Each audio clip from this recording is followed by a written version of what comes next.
Okay, now we need to start a new document in CorelDRAW, so I'm going to call that invitation. And if you remember, we set up a size of 250 by 80 millimeters for our invitation.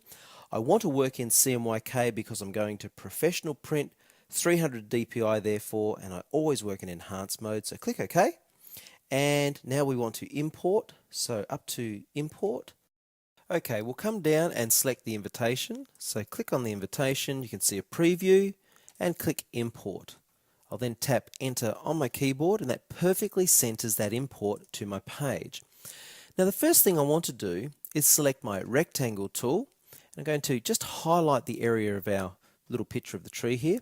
Now I've got snap to objects turned on, which makes that easy. So click and drag, right click to change the color to a white outline. And I want the outline thickness to be more like a 3-point. And we'll also put a radius on the corners of say 1 millimeter. And that does look better as a good starting point. I want to now create a curved line along the shape of that hill to place some text on. So with my B spline tool, first of all, I'll click at the starting point, then the lowest point in the valley, then the highest point on the hill, and right at the end, of course. Double click. Now with my shape tool, all I need to do is pull on the control point up a little, pull down on this control point, and with very little effort, we have a perfect line to the shape of the hill. Now I have some text I have already gone ahead and typed in, and I'll now convert this to one of the new typefaces, Helvetica. Well, I won't try to pronounce the rest.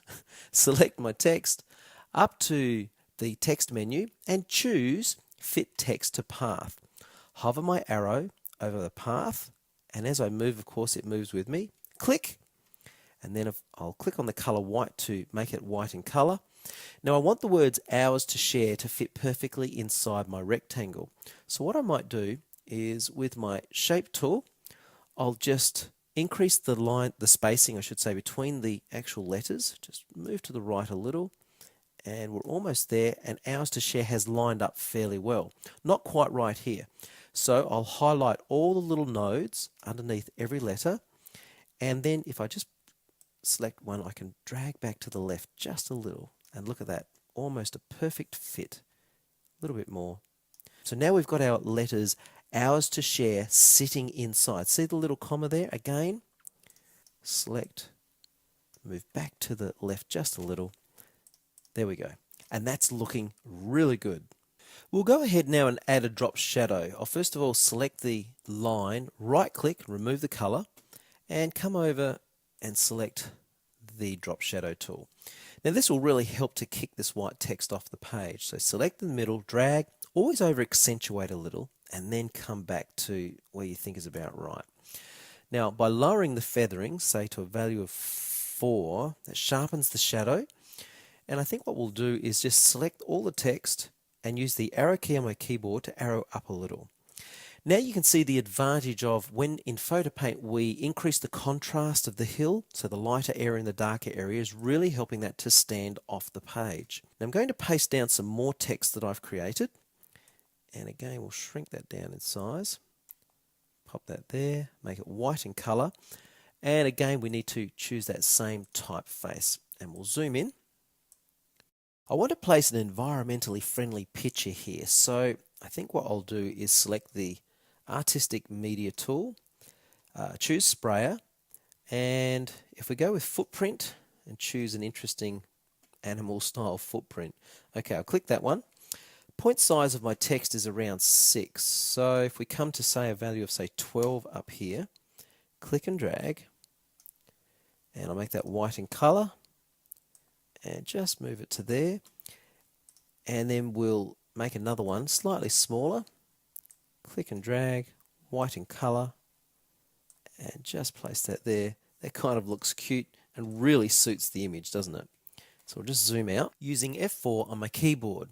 Now again, I've already typed some text. I copied that to my clipboard, so I'll paste that back down, shrink that down to size, and we're going to run with the typeface freehand 521.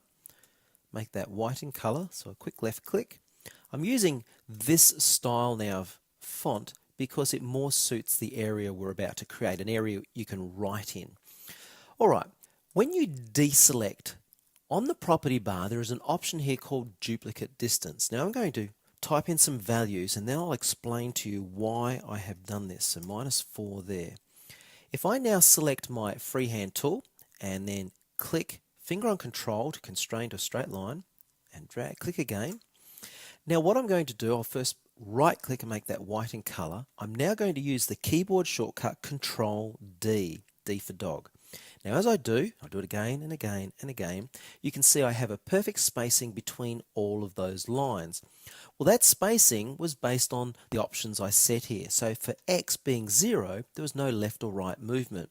Y being -4 means it moved in a downward distance at 4 millimeters downward every time I used Control D. That makes that a lot easier, doesn't it? Well, I'm going to import a picture of a leaf. Click here. And this is going to add a nice touch. Now, being a bitmap, I can't really use it, so I'm going to trace, go to outline trace, and choose detailed logo. After a few seconds, we've got a great trace, and also make sure that this option here, delete original image, is on. So click OK, and you'll see the original image disappear. Then all we have is the vector image left. So now I can fill that with a white color, and I'll shrink that right down, place it right on the edge there, Z for my zoom tool, zoom in. Now I'll select the transparency tool and we'll go with a uniform transparency of the standard 50. Place that right on the edge of the line, F4 to zoom back out, and it's a really nice little touch, isn't it? And to add a little more creative flair, again I'm going to select the artistic media tool. This time I'm going to go with the brush, and I'm going to choose Splatter for something different. I'm going to go with the splatter here. I'm going to pop a little splatter in the corner there. Now you're never sure what you're going to get, so if you don't like the first one, Control Z, have another go, until you kind of get the effect that you think you might be looking for. And then that one works well. Alright, so I'll select that, again rotate around a little. Now I'm going to add a little bit more of a splatter as well. That looks good right there. So again, this time I'll select, I'm going to go with this one here and click and drag. There we go. Now I'll pop that down under there like that. Select the whole thing. I'm going to fill that with a white color and right click for white outline color as well. And that's just adding a bit of an interesting creative flair. Now for our final touches, I'm going to select the rectangle tool and click and drag. Create a perfect rectangle over the outside. I'm now going to fill that with a white color, then come down and we're going to select the mesh fill tool. Now the first thing I want to do is I want a 3x3 grid, so I'll just up the grid, select all of the nodes to my mesh fill, and the new transparency becomes active on the property bar. We'll adjust that to 75, deselect, then I'm going to select the node near the text, and I'm going to lower the transparency, say 30, because I want a nice white area in a moment to be behind the lines where we will actually manually write.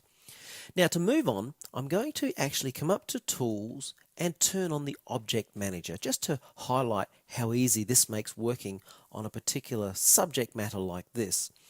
I've already labelled a number of areas within this, but I'll show you how I did that. If I select this curve, you can see it's one of those splatters. Finger on, actually I'll select the other curve. That's the other splatter. Finger on Control and I can select them both. Now right click and I can choose Group. And if I click one more time, I can then name that. And I'll name that to Splatter.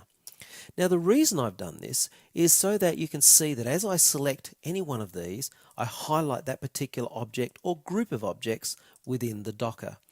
If I now select my mesh fill, I can simply click and drag and pull it below the tree. And all of a sudden, the image comes to life. Of course, I now have a haze over all of my background image, a nice white glow area underneath where we will type, and the tree has come to life. Well, working with the Object Manager does make it a lot easier to work on this type of project.